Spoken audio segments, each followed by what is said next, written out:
Number 36, Dr. Z. Many of the characterizations of my work offered by Dr. Q are imprecise, and such characterizations do not provide an adequate basis for sound criticism of my work. So we know that Dr. Q offers different characterizations of Dr. Z's work, and Dr. Z believes that these characterizations aren't precise. And because they aren't precise, they don't provide a good basis for proper criticism of Dr. Z's work. Which one of the following can be properly inferred from Dr. Z's statement? A. Some of Dr. Q's characterizations of Dr. Z's work provide an adequate basis for sound criticism of Dr. Z's work. We don't know that. We know that there are characterizations that don't provide a good basis, but we don't know anything about whether there might be something that could provide a good basis.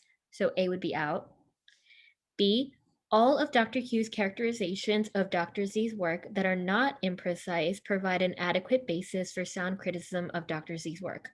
Okay, so there's a couple problems with this answer choice. The first thing that stuck out to me was the word all.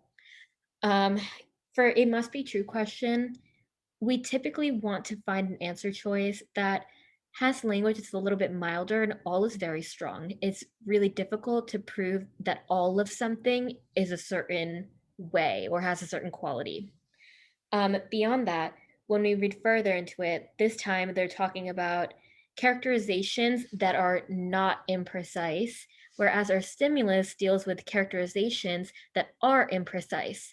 So, because we're talking about two different things here, and B introduces something that we've never talked about in the stimulus, it's really hard to prove B because we don't have any proof for it. We haven't talked about it. So, I can't, in good grace and in good faith, pick B.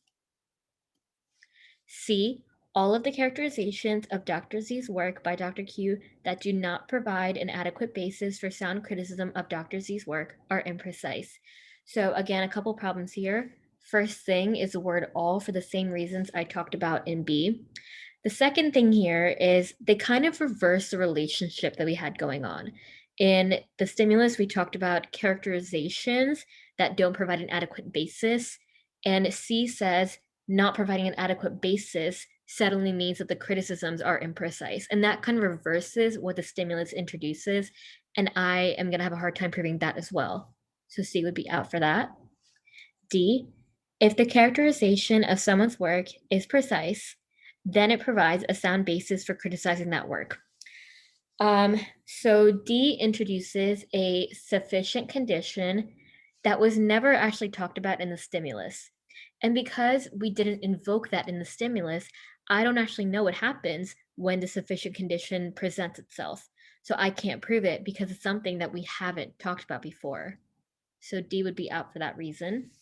And then E, at least one of Dr. Q's characterizations of Dr. Z's work fails to provide an adequate basis for sound criticism of that work. And that's perfect. It fits exactly what we're talking about. So E would be my answer choice.